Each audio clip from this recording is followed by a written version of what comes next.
Welcome to Basics of Noise and its Measurement. I am Nachiketa Tiwari, and this week we are having a discussion on transmission line equations and how these equations can be used to solve sound propagation problems in one-dimensional tubes.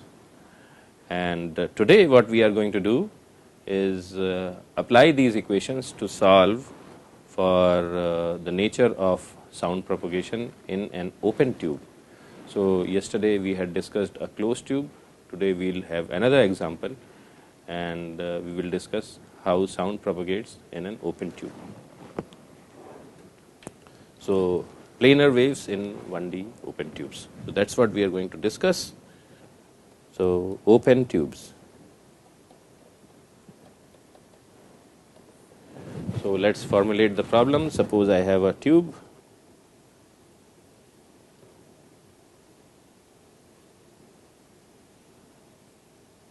And it is having a piston at one end.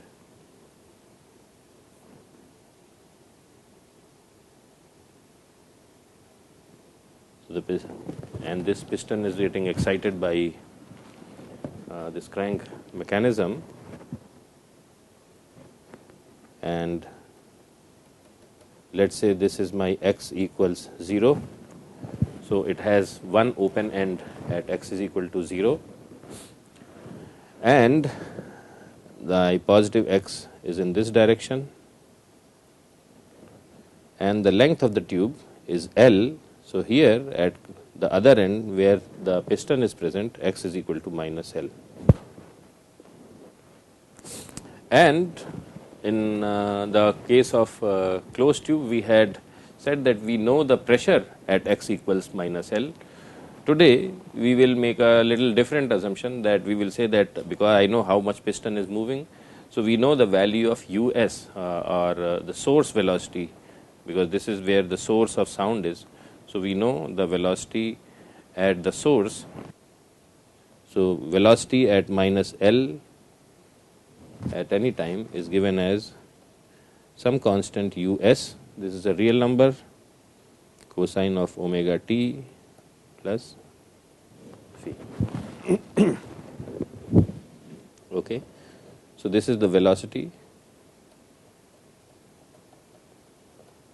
at x is equal to minus L. So once again we have two boundary conditions. There is an open tube at one end of the tube, and then there is the other end, x is equal to minus N, where we know the source.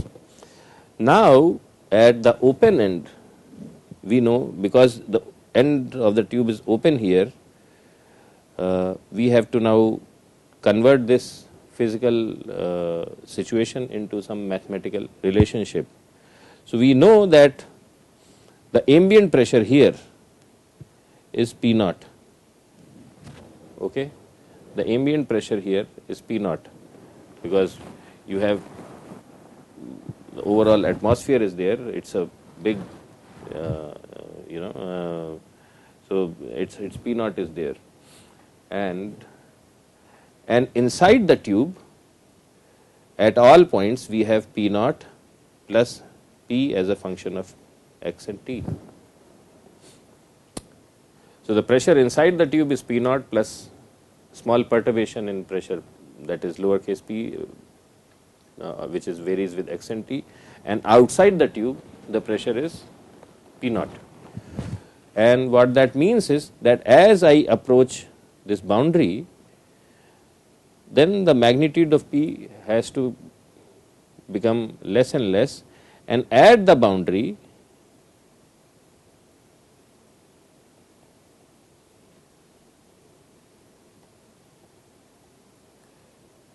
P of 0 and t should be 0. So this is one boundary condition from a mathematical standpoint, that when you have an open tube at its open end, in this case the open end is at x equals 0, the value of P, which is the perturbation in pressure, is 0. And then the other boundary condition is this one, and this says that I know the value of velocity, particle velocity at x is equal to minus L, and that is same as the velocity of the piston, which is us cosine omega t plus phi. So these are the two boundary conditions, and just like we solved for those four variables in case of four unknowns in case of closed tube, we again have four unknowns, two equations, and then the two extra conditions are these two boundary conditions. So once we apply these two boundary conditions, we get the solution for the system. So we will do the same thing or a similar thing which we did in the case of closed tubes. So, so my transmission line equations, we begin by writing these transmission line equations.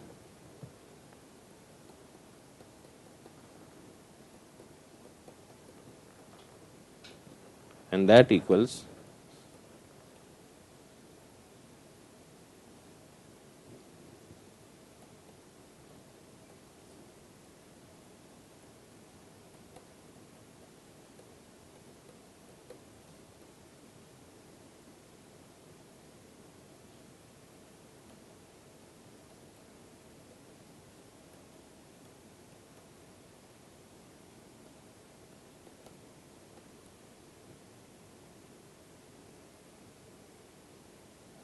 so these are general transmission line equations which are valid for all 1D planar flow situations.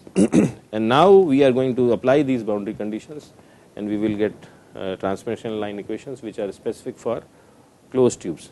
So we apply the first boundary condition at x equals 0, and at x equals 0, P of 0t equals 0. So when I put this equation in the first in the equation for pressure, then what I get is P of 0t equals real of P plus, and E minus j omega x over c at x equals 0 is 1, so it's not there, and then I have plus P minus times E j omega x over c, again since x is equal to 0, E j omega x over c is 1. So this is there, E j omega t, and this is equal to 0. And this is possible only if P minus, so this gives us the condition that P minus has to be equal to minus of P plus. Okay. So I put this condition back in my transmission line equation, and I replace P minus with negative of P plus.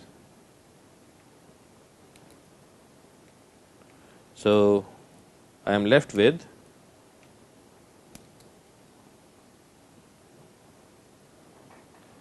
and here I get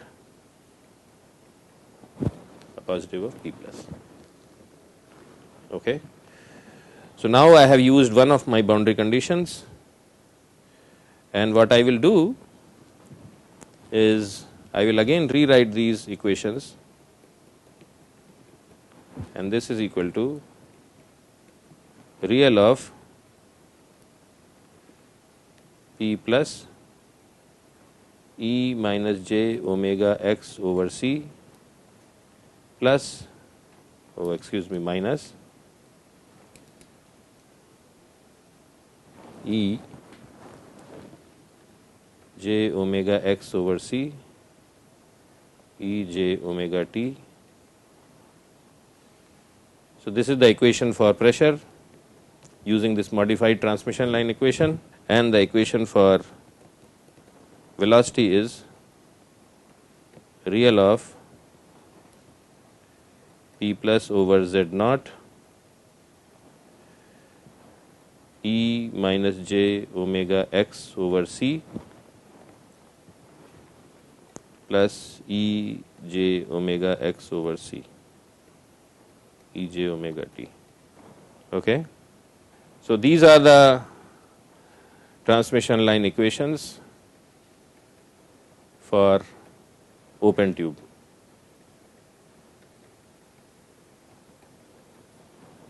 doesn't matter what is the condition at the other end where the piston is moving back and forth, but as long as this end is open, these equations are good.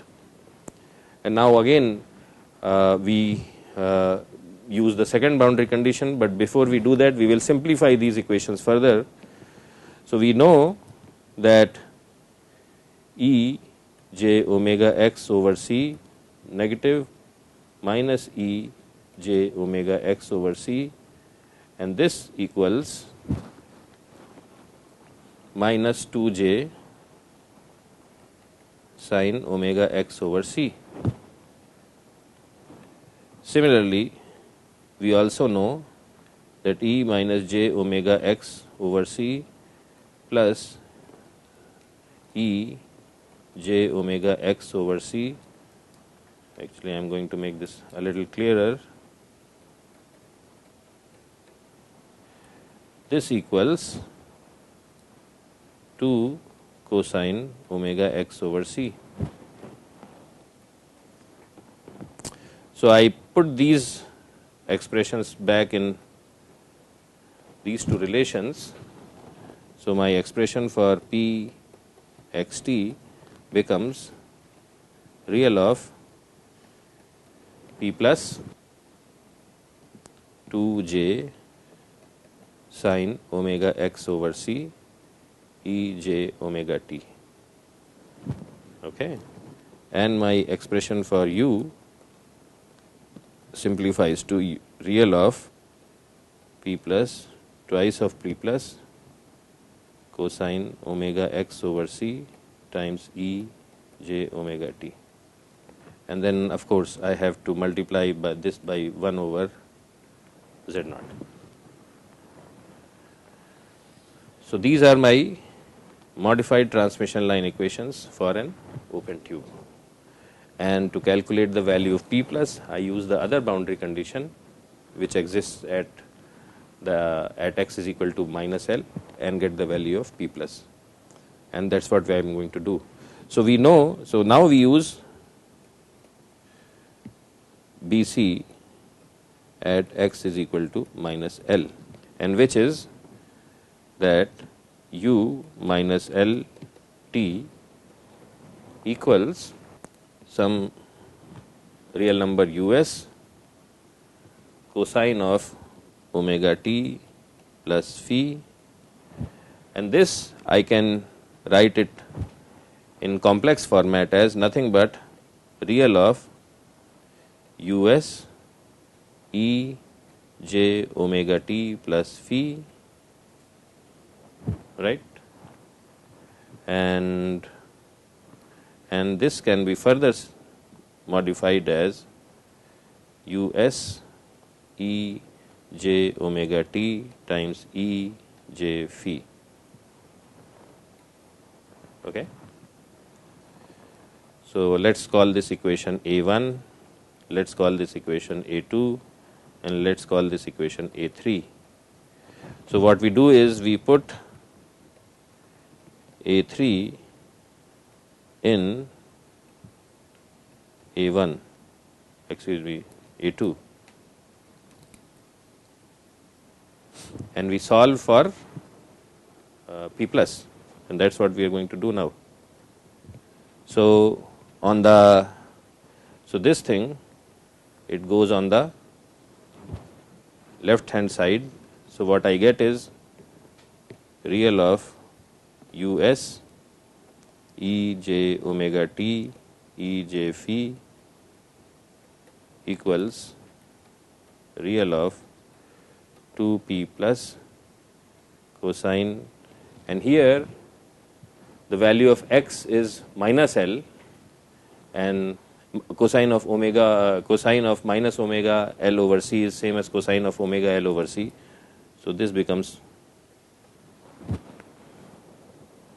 cosine of omega L over c E j omega t times 1 over z naught. Okay.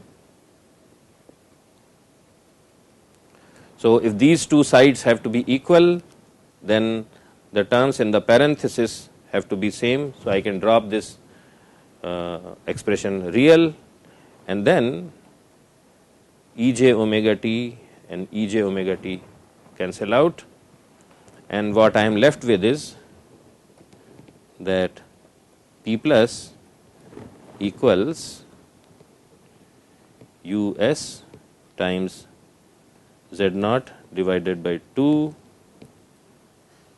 cosine of omega L over C.